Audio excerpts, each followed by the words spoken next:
मु आज बनैबाकु जाउछि गईंठा पिठा।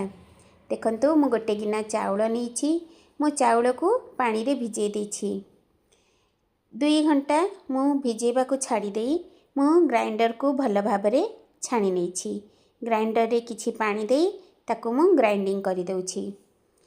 तो तापरे मु गैस रे कड़ाई बसई गोटे गिना पानी नेछि, गोटे गिना क्षीर नेछि, आधा गिना सेथिरे मु चीनी देइछि, तापरे लूण किछि मात्रा रे देइछि, घियो गोटे स्पून देइछि।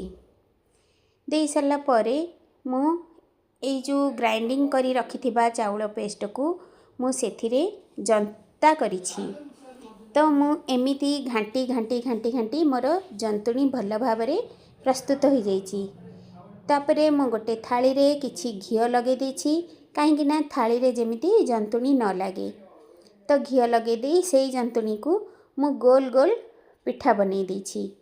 गोल गोल पिठा बनै सरला परे मु सेई कड़ाई रे आ किछि मात्रा रे पानी आ किछि क्षीर, गोटे गिना किछि लूण आ गोटे गिना चीनी, गोटे चमच घियो भी मु सेथिरे देछि।